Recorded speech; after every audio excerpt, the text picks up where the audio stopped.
You're listening to the Kristof podcast, a podcast where I have conversations with inspirational people. My name is Chris, but my family calls me Kristof. My goal is to have as many conversations as possible with people who have forged their own path by pursuing their dreams, making them a reality, all the while emitting positivity and sharing this knowledge with others. I seek these people out and share this information with you, proving to the world that you can do what makes you happy and do what you want for a living while being a good human being. We'll talk about careers, but we'll also cover any story that inspires. Let's do this while helping each other. Thanks for listening. I'm happy you're here.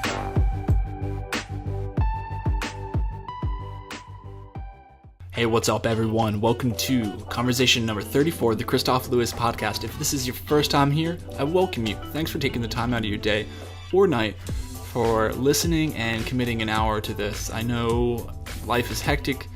I get it. My life is crazy, and I just hope that you can dedicate 1 hour a week to listening to this. I truly hope that it inspires you. And today, my guest is nothing short of inspirational. He is Brian Fleming, and he is a combat veteran of the Army, where he was wounded severely by a suicide bomber in Afghanistan back in 2006. And since then, he has been speaking for 12 years, writing books and helping other people through his tragedy. He helps us learn that it's not only just sharing your story, but sharing your story and thinking about how you can help others by doing that. So not just talking about yourself, which can be hard to do, right? But if you speak with intention and you're not just sharing your story to talk, then that's when you truly help others, and it becomes easy or easier to share your own story. And I know that's what I'm doing through this podcast with my own life, because I hope that I do my best job, that I can be complete transparency, as difficult as this is for me. If this is your first time here, thank you so much. And I really look forward to sharing this story with you and all the other stories, inspirational careers, and inspirational people, right? It's never easy. There's a few small people that will preach, say, hey, check out my jet, check out my Lambo. This was easy. Everything was awesome. This is me now. Look how cool I am. That's not this place. This place is about showing that it takes a lot of hard work and dedication, and that we all started somewhere. And we all may be different. We all may be wired different. And we all have equally important things that matter to us. And they're not better or worse than the other person. They're just different. These are just some of the things that Brian and I discussed. So I'm so excited for you to listen. Welcome to the Kristof podcast. Hey, thanks for having me on. Appreciate you. Hey, like we were talking offline just a second ago, I'm so excited to talk to you. You, unfortunately, were injured in Afghanistan, and I served over there as well, and I know how dangerous of a place it can be. And to be able to look at you right now, quote unquote, face to face, means a lot to me as well. And I know it means the world to you to be able to get here after spending so much time, in the hospital after you were injured. I mean, that's an insanely inspirational story in of itself, but the fact that you got through that and now you're continuing to, you're an author of we were just talking about your fourth book and all of these other, you're doing so much, you're speaking, you're teaching, and you're helping others, and you are the epitome of the person for this channel, and I absolutely love it. So thank you so much for being here. Man, I appreciate the sentiment. I've had some very good people come into my life.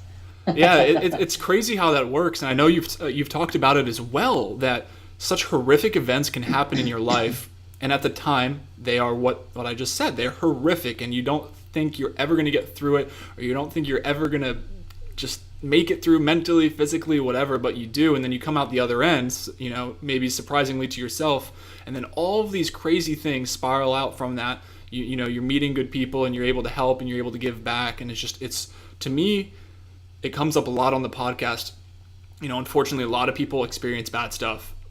But as a result of that, they push through, they get to the other side, and now they're helping other people. And to me, that just, it means the world to me to be able to see other people doing that.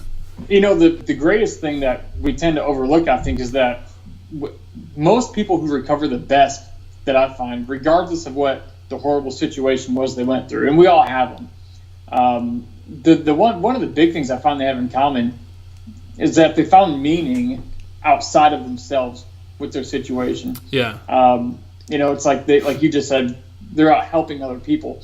It's no wonder that people who go through a really bad, earth-shaking, life-shattering, devastating circumstance, they end up being a lot more charitable and hospitable. Yeah. It's because those types of situations tend to really shake us to our core and make us realize what's most important.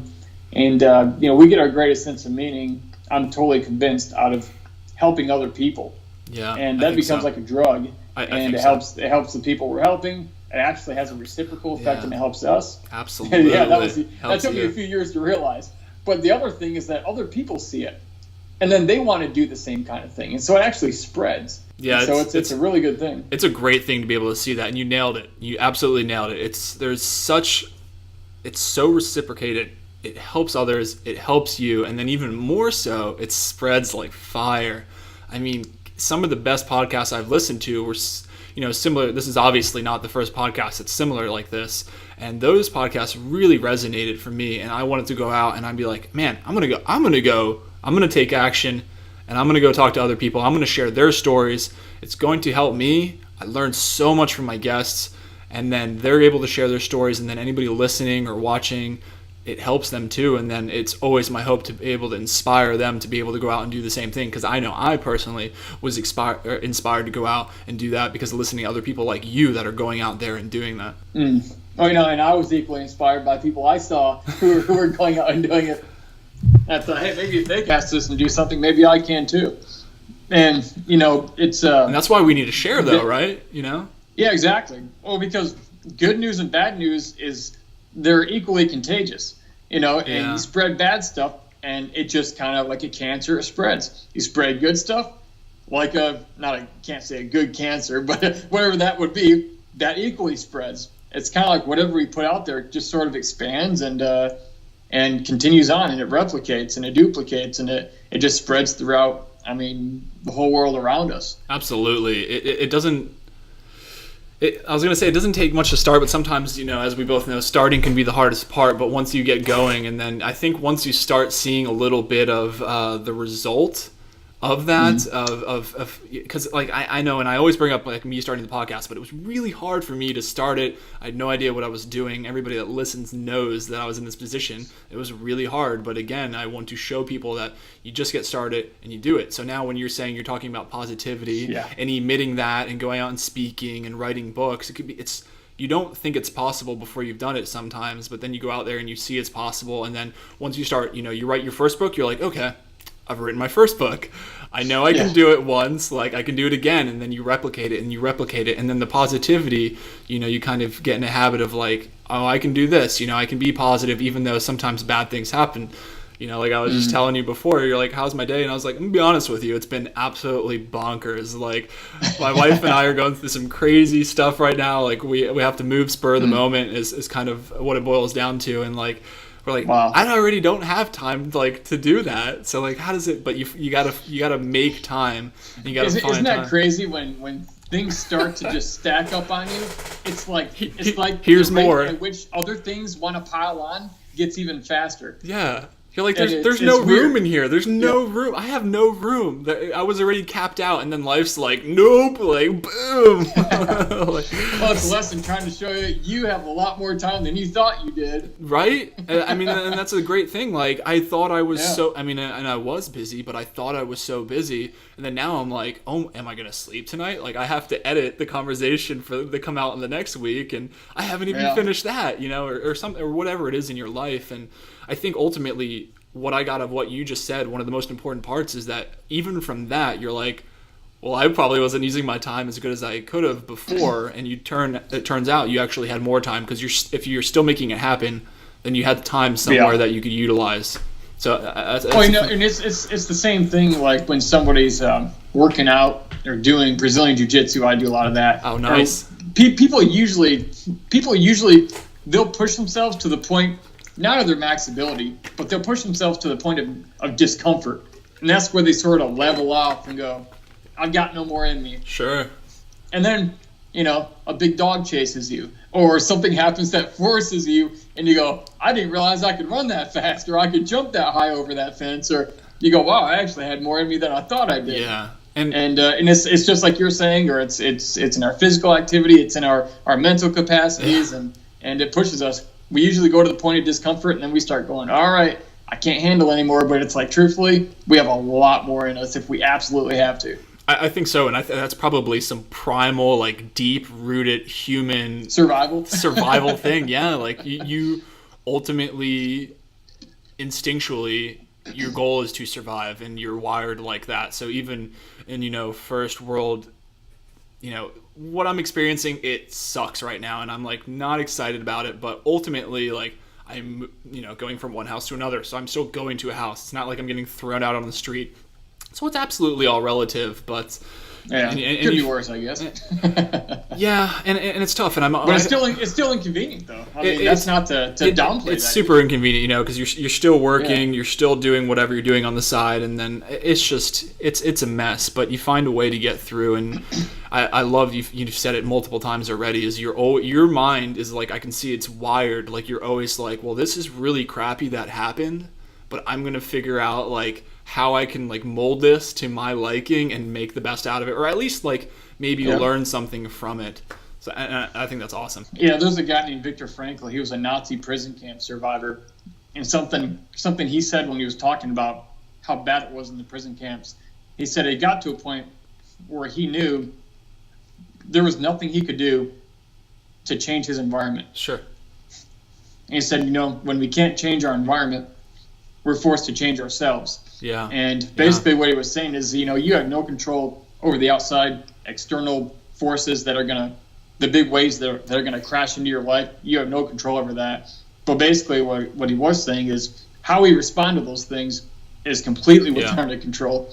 And he even had another thing he said, that the last of the human freedoms is to choose one's attitude in any given set of situations. And no matter how bad it gets, it's like your attitude, your outlook, how you respond. Most people don't realize because they have this knee-jerk reaction to anything. But it's like there's a space in between that chaotic thing that starts the chaos and then your response to it. He talks about that too. But in between those two, there's a space, and between that stimulus and that response. And every single person has the ability to control themselves and to control how they respond to a situation emotionally, physically, in any way. But in our crazy culture where people just want to fly off the deep end, they go, oh, they made me do it. No, nobody made you do anything. You chose to respond this way. Yeah, absolutely. It's crazy how that goes. Not taking that responsibility and not understanding that you are solely responsible for how you react to things, regardless of the exterior circumstances. So I'm glad you brought that up. It doesn't mean it's easy. It doesn't mean it didn't hurt. It doesn't mean the betrayal wasn't what it was. It doesn't mean it didn't affect you. But like how you actually respond, we got to own that one. Yeah, and it's tough, man. It is. It's super tough. It's just not easy. And I think it's a learned thing. I think initially, like you said, your body or your mind can initially react to something, and then you're like, well, because I initially thought that, I'm just going to go ahead and along with how I initially reacted to it, and I'm going to go that way. And if I was upset initially, I'm just going to be upset. But you can stop yourself, be like, hey, let's actually, okay, I'm upset right now, I'm mad, or I'm whatever, I'm frustrated, but let's assess and then choose how to react. Yeah. Dr. Wayne Dyer, who's, he's passed on a few years ago, he had a great phrase. I don't know where he got it, but he said, when you change the way you look at things, the things you look at change. And I've never heard it put more simple. That does crack me up, but when you change the way you look at things, the things you look at change. And I've looked at my life and I've gone, you know what? That's true. Yeah, and it's great. And and it's so, and that's the beauty of it. It's so simple and it's so true. And it may sound trivial, but actually, when you analyze it real quickly, you're like, that's all it is. You change the way you look at things, things change. And it's just, I know it's tough. I know there's situations that are much harder than others. And I think back to when I started the conversation and I said who you are and what has happened to you. I can imagine it may have been hard to look at yourself differently and your situation differently. I mean, talk me through, you were in, after your injury by a suicide bomber. I mean, your face looked messed up, man. Like, Yeah, my whole face was burned off 2nd degree. Both my hands were 3rd degree. My neck was 2nd and 3rd degree. But you can't tell by looking at me. I recovered very well. The doctors took very good care of me. Yeah, you look great. I'm extremely fortunate for that. But yeah, there was a roadside bombing. Our vehicle ran over a bomb in the road on April 18th of 2006 in Afghanistan. I walked away completely unharmed. 2 of my guys were injured, but they both returned to duty about a month later. And then 3 months after that is when the suicide bomber got his vehicle right up next to the door of my vehicle as we were driving through Kandahar. And it was within about arm's reach out my door. And he hit the clicker, blew the van, blew himself into about 10,000 pieces right there in the street. Woke up in a ditch on the side of the road, burned and bloody. Yeah. No idea where I was, didn't know how I got there.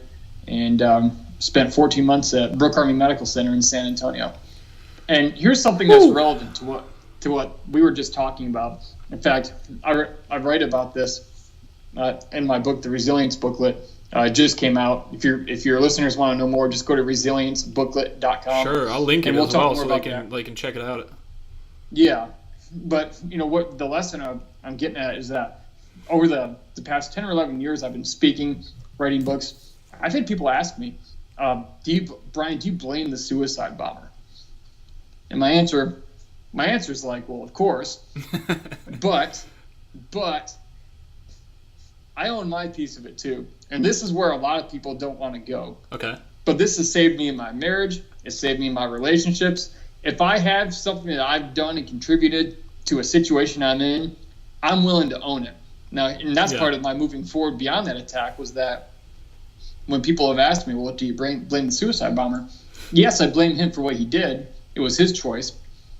But I also made a choice in 2003, post 9/11, to join Army infantry while we were in Afghanistan, knowing full well what I was getting myself into, choosing it knowingly, and what could possibly take place and almost did. And so I completely own my piece and say, well, it was my fault, and it was his fault.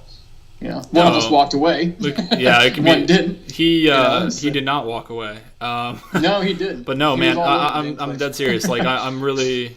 That was unintentional. I said I was dead serious, and that was not intentional. I apologize to the suicide bomber. That? No, I said I'm dead serious, and I was like, that's not the time or place. Well, hey, don't worry. My Purple Heart license plate says "nice try." So I got a sense of humor about it. I think you have to after a certain point. But like harkening back to what I was saying before, like you probably didn't. I was talking about, or we were both talking about change, and you changed the way you look at things. I mean, it must have been difficult. I can see you waking up in a ditch, not knowing what the hell is going on, maybe or maybe not, and it hurts, and then there's so much that happens between you that time and when you get to an actual hospital stateside. I mean, that's not a quick journey. We all know that, and I was talking to Jason Redman, who you're obviously absolutely. He was on here. At the time of this recording for this conversation, he just aired this week. But he's the same situation. I asked him the same thing. Like he obviously wasn't super chipper about it initially when that happened to him either. It took him, he told me, about a week to stop feeling pity for himself and to actually realize that, like we were saying, it's how you think about it.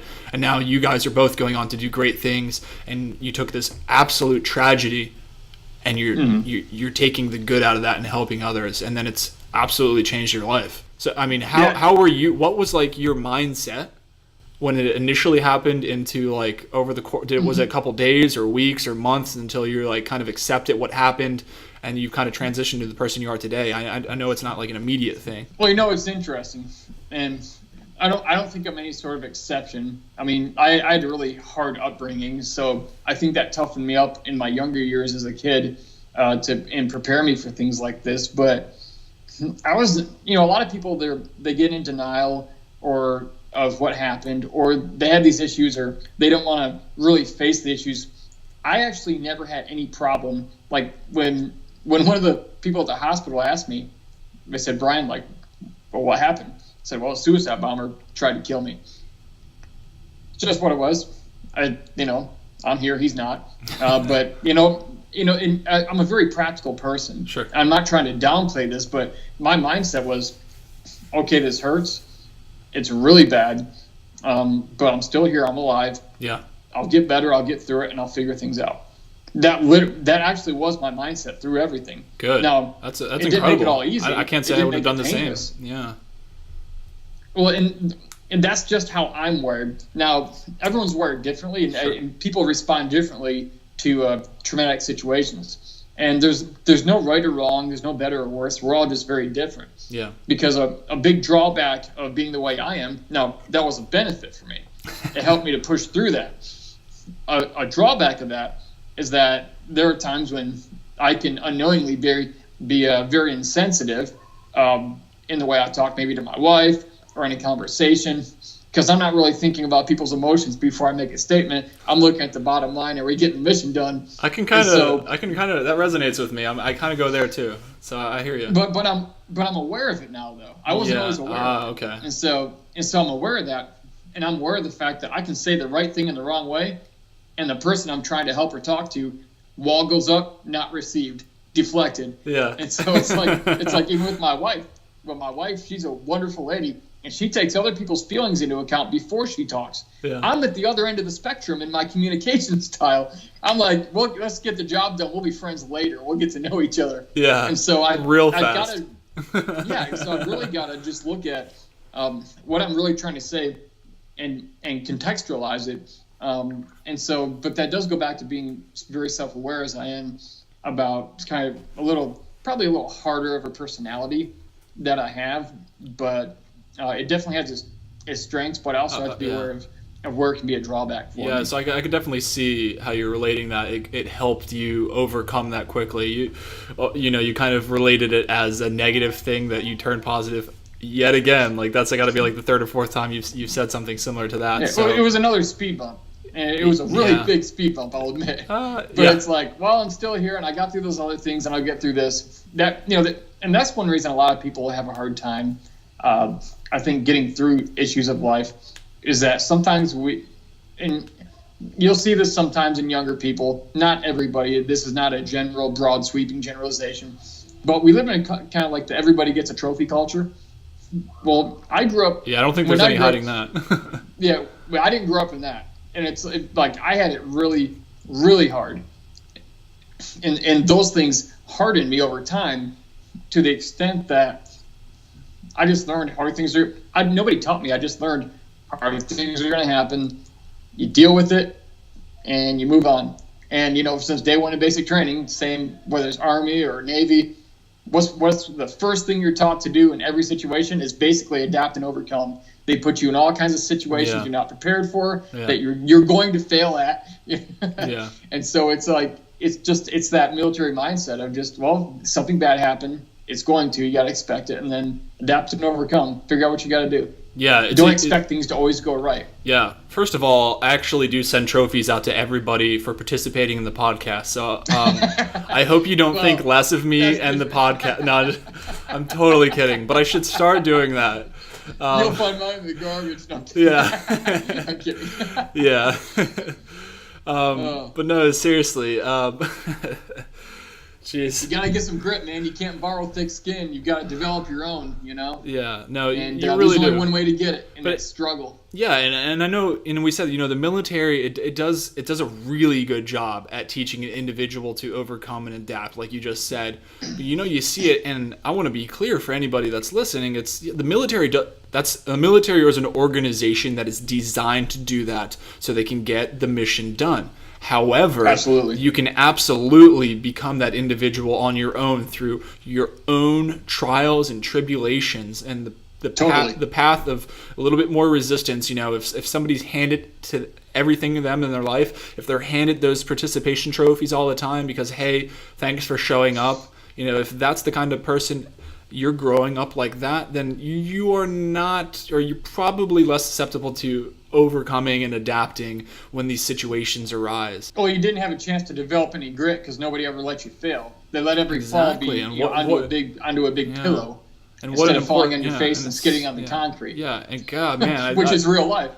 Yeah, and yeah, that's what I'm saying. So the military, yes, it pushes you, it funnels you to do that because there's a job to get done, but you obviously can become that individual on your own, and a lot of it is your upbringing, and there's a million different variables that you can insert, or somebody I'm sure could argue me on, or hopefully have a normal conversation with me about, but it's obtainable elsewhere, but a lot of it becomes, or is a result of the upbringing or your circumstances. Yeah. Well, and that's another question people ask, because like they ask about resilience, because I'm a resilience trainer. That's what I talk about. That's what I teach on. That's what I speak on. That's what I write books on.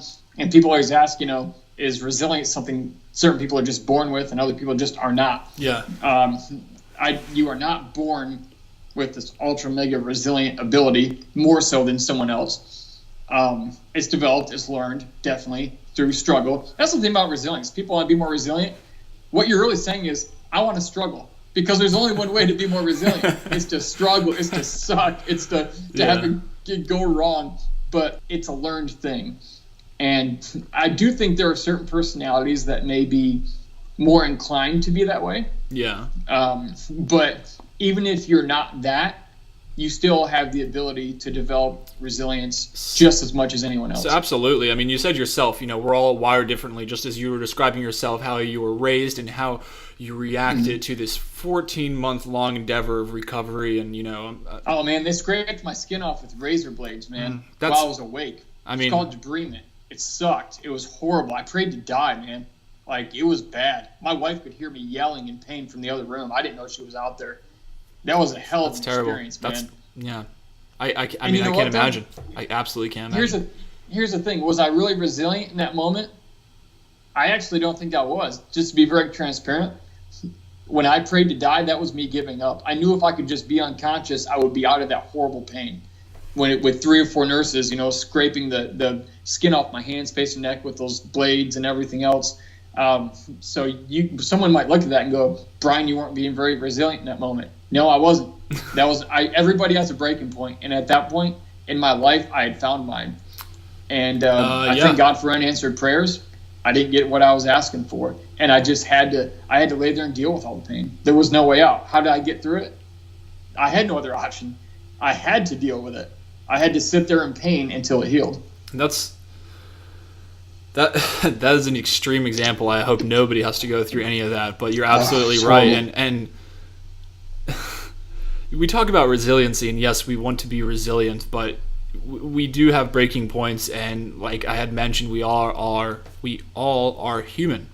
So first of all, if somebody was to be like, whoa, Brian, I don't think you were resilient in that, well, screw them. Are you kidding me? Like, first of all, what kind of person is going to, what kind of sick person is going to say that? Like, you know what? We could probably set that up for you. The insecure guy who wants to one-up you. Yeah. With an even more rad story. Yeah. That's who. Yeah. Well, yeah. Well, you had 3 razors, Brian. He had 4 razors. So. Oh, yeah. And he has. And the razors had been heated up in the hot coals and fire. And he has 2 participation trophies. So.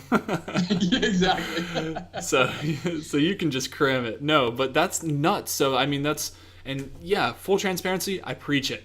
Love it. Like, you need to have that, and it's not like, hey, I am this extremely strong character individual 100% of the time in my life. I mean, we all absolutely have our breaking points. Even today in this, by no means am I having razors scrape this burnt skin off my face, but we have our own issues that I haven't even brought up that are testing my resilience today. And it's conversations like, I didn't think I almost was like, am I going to even have time to talk to Brian? I want to talk to Brian so bad, but you know what?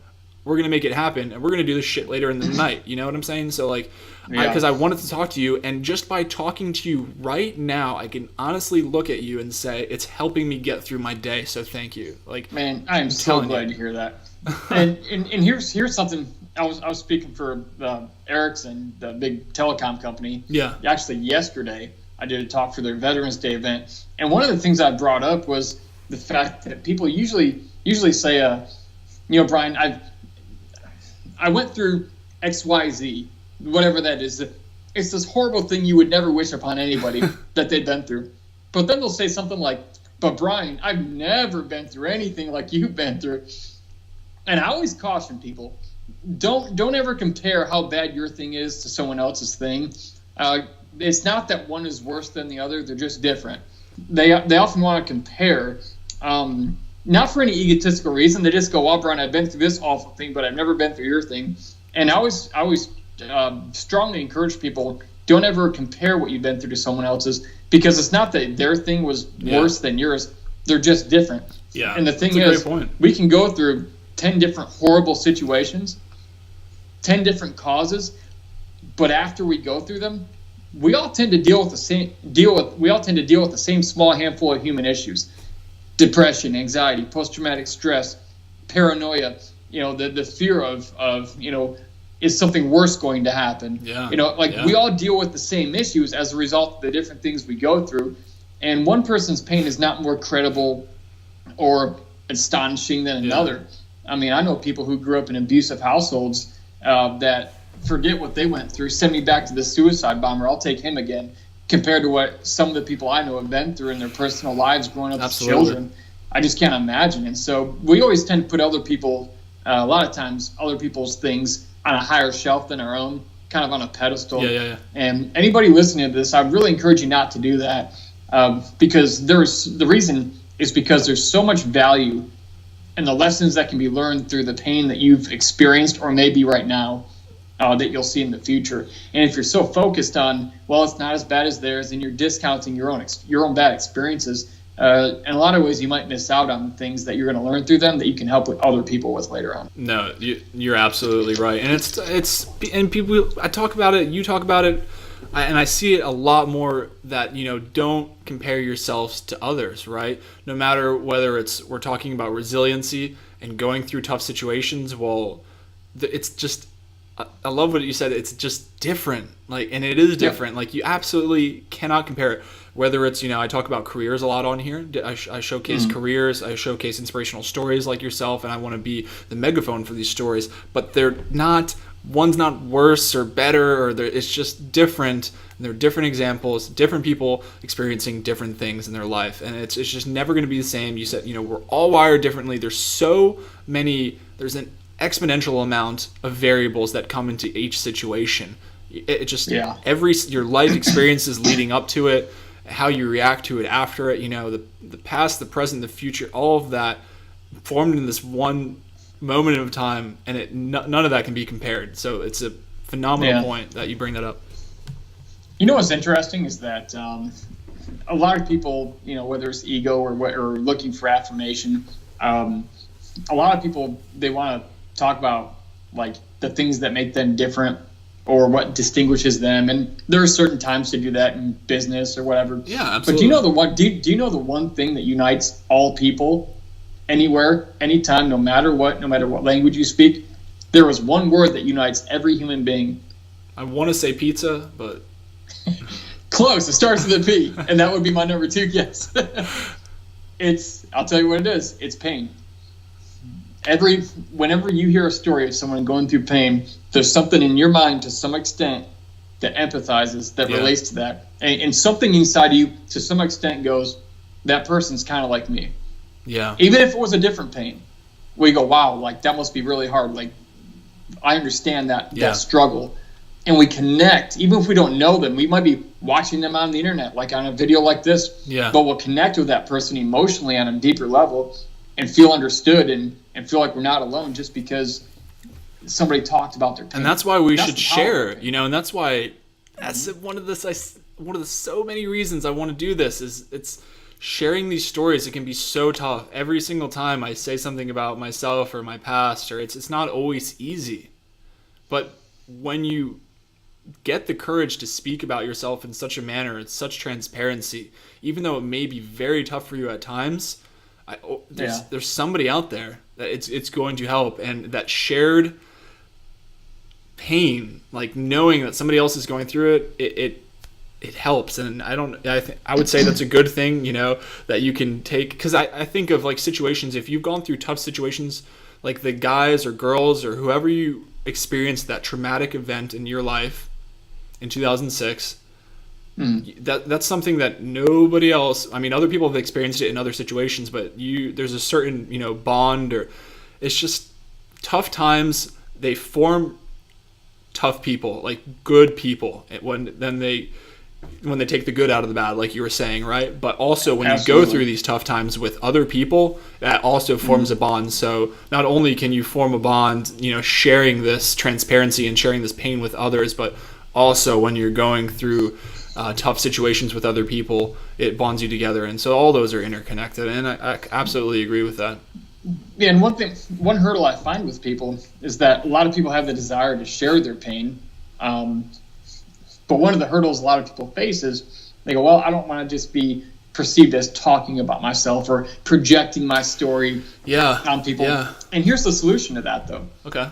Share your story. Use your story with the intent of helping other people. Don't just go tell the story, but tell the story with a lesson that relates to where other people are.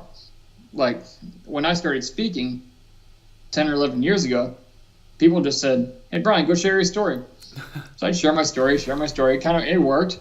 But eventually I realized nobody cares about my story. People care about what my story can do for them because they want to live a better story.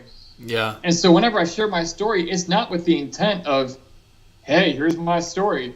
To me, it's like, I got to tell that darn suicide bomber story again. I've told it so many thousands of times. But I tell my story as it's more like the foot in the door. And it's with the intent of injecting a higher message that relates to the people I'm talking to that I know can help them with where they are. Absolutely. And so if you ever know somebody who's had a struggle, they go, well, I don't want to share my story. I don't want to feel like I'm talking about myself too much. Well, share it with an intent to help other people. No, that's perfectly said, and I think that's one thing I struggled with initially, and I continue to struggle with. You've been doing good people usually struggle with that. Well, thank you. Because they're good, unselfish, like modest, humble people. That's usually the people that have that problem. But those are some of the people who need to be heard the most. Sometimes that is true, and I'll leave that up to everybody that's watching and listening if I am indeed that individual. But I've been doing a lot less time. I think it's roughly around 7 months now of the podcast releasing once a week. This is week 33, so yeah, and it does get easier. It's a lot of practice, but yes, I have learned. It's just really cool to be able to hear you say that. To deliver your message with intention. And the more I've done it, the more I've realized. And I even talked about it with my wife because she recently started a blog, and she's like, "Oh, I don't really want to talk about my life because I feel like I'm just like, well, this is my life, read about it, and that's it." Perfect example. Yeah, of what I just said. Exactly. And I was like, listen, you see, she doesn't want to interject her life into other people's lives. So what she wants to do is she's not wanting to get other people to come into her story. But what she's wanting to do, whether she knows it or not, is probably she wants to become a part of someone else's story so that they can have a better story. Absolutely. And that's that's essentially what I told her. Yeah. When you come from that angle, people see you as somebody of value rather than just another person like them walking down the road of life. When you come in with the intent of, hey, I'm here to share what I know with the intent of helping you have a better story, all of a sudden you become like this mentor rather than just another person with a story like I have. And I'm looking for someone to guide me, throughout my life. And if another person comes with a story like mine, they can't really guide me. I'm not that interested. But if somebody comes along and they go, hey, I kind of understand you, and I can help you get where you're going. Now I'm very interested. And so it sounds like that's what she's doing with her blog and stuff. Absolutely, and I hope she continues to do it because she's still, and I have said this to her, so it's no lie, but it's hard to, when you're starting, to understand that fully, and I struggle with it as well. And then now I've seen the fruits of the labor, so I continue to do it, and that's why I want to be so transparent, because hey, I haven't figured it out, but this is how I'm trying to figure it out, and how I figured out some things, and how I'm trying to overcome other things. So this is what I'm doing with me. You're struggling with these things. It's what worked for me in these instances work for me, and it may not work for you. Just like we're talking about, everything's different. But hey, this is how I got through my stuff. Let's see what works for you and find your own version of that. Yeah. And I'll say this, don't ever stop being that transparent. So many people are afraid, especially in social media, to just be very real, honest. They don't, it's scary to look like you don't know all the answers. But here's the thing. In this, we have so much in this world right now of perfectionism and this celebrity culture, and everything has to be high quality and perfect. You have to know the answer. When somebody like you gets on and you're just being a real guy, it's such a relief, because it's like, this guy's like me. Like, He doesn't. He's like, hey, and I I'm am, and that's absolutely. It makes me like you more, and it also makes me go, hey, if I know something he's trying to do that he's struggling with, I might actually be able to help him. Yeah. But if he acted like he had it all together and he's faking it until he makes it, or whatever crap people like to say, don't ever do that. Like, just you're being honest and real. Yeah. Like, people will like you more for that. And we see that throughout studies, through social media. People who are genuine, who are just, you can tell they're not putting on a show, they're not reading a script, they're just being very honest. People tend to relate better with you. Yeah, and also absolutely. You can track the help that you might need with something. Yeah, so, I mean, I always think back to myself, like, what would I want to see, right? So the people who I follow on social media, the people that I want to talk to, like yourself, I saw how you spoke, and I and we went from there, and you scheduled it right up, and I was like, I know this is going to be great. I see what he does. I know what he's trying to do. It aligns with me. Let's just knock it out, and it's gonna be great. And I know, we'll share our own transparencies, and you're going to continue to do that. And it's always with intention. And I know Absolutely. That I want to see that in the people I talk to. Those are the people I follow. So why not? I'm going to do that for myself as best I can, so that other people that subscribe to this can get that out of what I've gotten from others. You know what? It's sad, but one of the biggest compliments I've gotten over the years through my speaking, because I'm very conversational. I talk on stage like you and I are talking right now. One of the biggest compliments I always get, it's always consistent, it's always the number one. People say, you're just so real. And I appreciate that, but I think it's sad that we live in a world that is so fake that when you're just being yourself, people notice. Right. They go, wait, he's just being real. Like, when you're being a normal individual. Like, how fake is this world that we're living in? How sad is that when you're just being yourself and you're being honest and you're just being a regular guy, that people notice it. And the thing is, again, people are afraid to be that for whatever reason, but people connect with you and they love you so much more for it. Because we don't want the guy on stage we can't relate to who makes $500 million a year to tell us about his success principles. We want the guy who goes, man, I grew up in this small town. Yeah. My house was broken. My dad went to jail too, and all whatever. And it's like, and you go, oh, he's like me. Now you've taken yourself off this pedestal. And, the first thing I do when I get on stage, my first mission is to always get myself off the pedestal I know people will put me on. And it's to get on a conversation level just like this, like I am just like you. And that's how you reach people. Yeah, that's always what's resonated with me. And you said it. I don't want to look at some like celebrity godlike figure that has it all figured out and is living. Must be nice. It must be nice. And it's great, and that's great. We should all strive to become better and be whatever our version of success is. But don't look at this perfect figure, because obviously, all their posts, all their videos, all their whatever is just perfect. Our whatever. Yeah, that's not real life. I break more things than I fix, just to be truthful. That's not a bad thing. But it's how I get somewhere. Yeah. Well, I'm sure, once again, I don't know how many things. If you're breaking more things than you're fixing, then you, Brian, are probably a plethora of good things are coming out of that, because that's all you're doing. Oh, man. I make so many people mad. I mess up so many things. But out of so many of those things that don't go right, man, I'll land on that one thing I was looking for. Yeah. And it's like, if I hadn't broken all these other things or wasted these ideas or that money you're not or wasted able this to, time on this, I never would have arrived at the point I was looking for. Yeah. I had to go through all that digging to get to the place I was looking for. You're not afraid to do the digging that it takes. You're not afraid to face the fear and of failure that may inevitably happen to get that good thing. I was going to. It will, I promise. Yeah, absolutely. Yeah, you're going to fall on your face that's, a lot. That's probably the only thing you can promise. Yeah, I guarantee it. But expect it and know it. And then when it hits you, when you expect it, it's not that bad because you expected it to happen. And you can actually plan for what you're going to do when it does happen. Yeah, as best as you can. Absolutely. Yep. Brian, one thing I've heard you say that I really, I don't plan these things, but this stuck with me and I have to bring it up just for a second, is I want to hear you talk about the difference between conviction and passion. I know you talked about it before, but I'd love to be able to, now that I have the opportunity to talk about that with you. Because sure. I talk about, before you start, because I do talk about passion a lot on here. finding your passion and pursuing it. But I'd love for you to describe to the listeners here how you feel about the two. Well, passion is an overused word in our society. A lot of people say, I just want to do my passion for a living. Well, people don't pay you money to be passionate. They pay you money for value. So unless your passion is providing great value that people are willing to pay you for in the context of a career, probably not going to happen. In addition to the fact that it takes work to do anything, which people tend to make the antithesis of passion for some reason.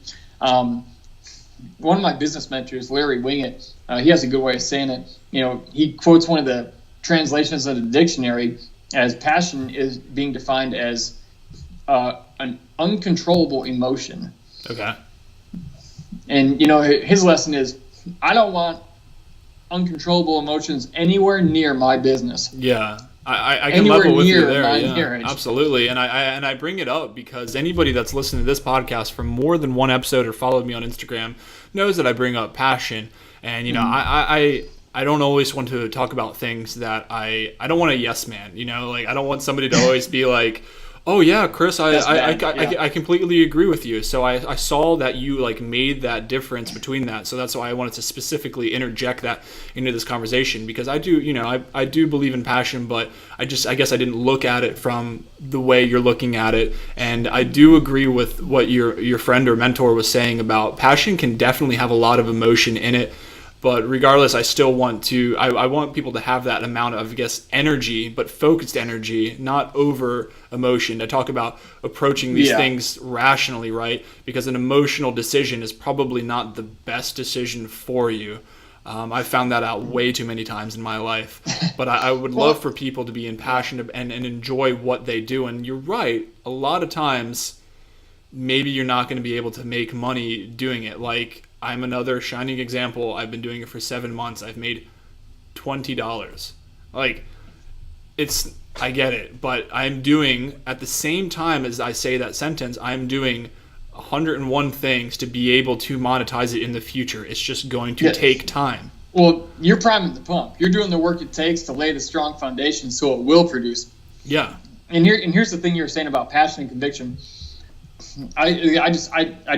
When I hear people talk about passion, I just kind of giggle to myself because it's so overused now. People have so overused it. Book titles, speeches. But I live from a place of conviction, and here's what I mean. It's not this thing I like that I wish I could do all the time. I never planned on speaking and writing books. I met a girl the first time I got off stage after my original mentor pulled me up on stage in front of 3,000 people while I was still wrapped up in burn bandages, by the way. And I shared my story for about 2 minutes, about 7 months after my injury. And I got off stage, and this young lady walks up to me, and she says, Brian, I was abused, and I was raped, and I was molested growing up. My boyfriend was abusive. He just dumped me, and I tried to kill myself, and I failed. And I'm thinking, what in the world? I mean, she just walked up literally, hi, I'm so-and-so. I don't even know if she said her name, but she just put this on me. But then she said this. She said, Brian, but if you can get through all that stuff you went through in Afghanistan and all that pain you've been through afterwards, she said, I think I can get through this. My life changed by 1 degree, but it changed everything because I realized that I had a great sense of meaning in the suffering I'd been through. And I realized that it was helping other people. Yeah. And I didn't mean to help her, but it did help her. In fact, she helped me. And I didn't know it. But that night when I went back to the hotel and I told my original mentor, Dave, I said, Dave, I don't know what I have to do to speak and do this thing full time, but I have to do this. It was a place where I'm going to do this or I'm going to die trying. It was one of those. Yeah. It wasn't I'm exploring the thought of becoming a public speaker someday. It's no, Dave, I have to do this. And he said, don't worry, I'll show you how, because he'd been doing it for about 40 years. So he knew exactly what he was doing. But that's the difference between passion and conviction. Passion's just, it's good to have, but you got to keep it in the proper context. Absolutely, yeah. Because it's more like I didn't choose to push this message of resilience in this career. I'm still being pulled by it ever since that day. Now, it still takes work, but it's not something that I can really get away from. if that makes sense. So it's almost like it's deeper. And please continue to tell me what you think, but it's almost like passion is the kindling to your fire of a long-term goal. Like you need passion because maybe initially like emotions can be a knee-jerk reaction, an immediate reaction of emotion. Context. But exactly, keep it in context. And like I say, a lot of people say that do this type of thing, that speak, like you can have all these ideas, but you need to take action. So you can have this passion, but take action. Like you have to keep it moving. So that does resonate with me, and I would very much agree with you there. So I would like to implement that. I'm going to steal a little bit pieces there of that and implement it as well, because I will tell you, I do want to continue, and I will continue talking about passion. And I think that even though it's just it, and I agree with you, it's definitely, it's everywhere now. I get it. It's on, like you're saying, it's on books and other podcasts and this and that.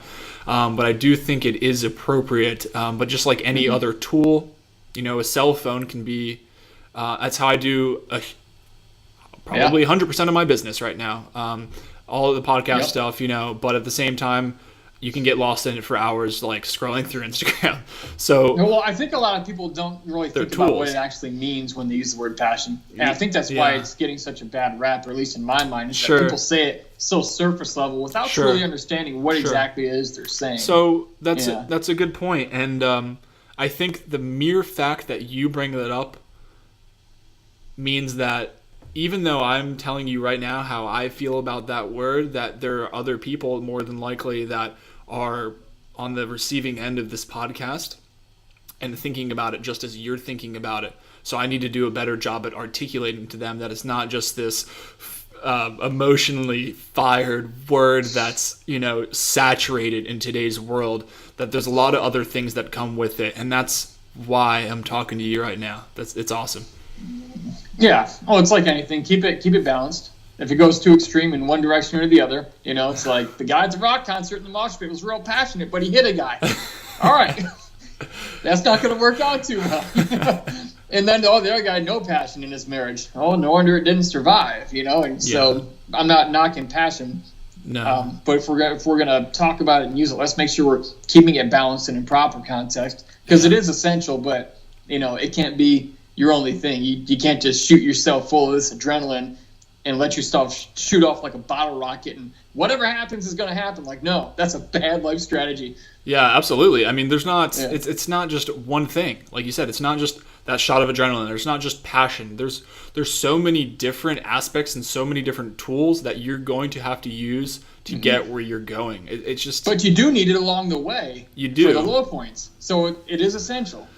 Yeah, so I don't know. Maybe I know you've helped me better describe, and I'm going to better articulate in the future. So maybe you're not. Maybe you've lightened to the word passion just slightly now, even just a smudge. Maybe, I don't know. Maybe not. I'll tell you, that'd make a great podcast episode. What is passion? What is passion? But I don't want to do that because I don't want to overuse it. No, I'm messing with you now. But. I can't dedicate a whole entire episode just to passion, Brian. Come on. I'm sure you could. Well, as long as I write a book after it, and then I include a trophy. It could be called the Passion Booklet. Yeah. And have a little explosion on the front. And some flowers. God, this is great. These are where true ideas are born. These are where true ideas are born. Thank you. Yeah. No, absolutely. Well, I want to tell you real quick about this new book. I want to hear about it. Yeah, I told you I want to hear about it. Let's go. I've got to get running, but this is called the Resilience Booklet, and it's about how extreme survivors overcome massive challenges. Came out not too long ago, and just a couple weeks ago as the time of this recording. And I wrote it based on the habits of the world's most resilient people. My closest 12 friends are all extreme tragedy survivors of many different experiences. Okay. And I started studying them and interviewing them and asking them and lining it up with my own life experience and thinking, what do we all have in common? Because we came back. Okay. Like we bounced back and came back stronger when other people didn't. And it's not that we're better people. So what were the common threads? Well, that's what I talk about in the book.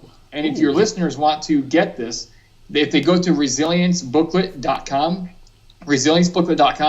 they can get a free copy of this. Free. Okay.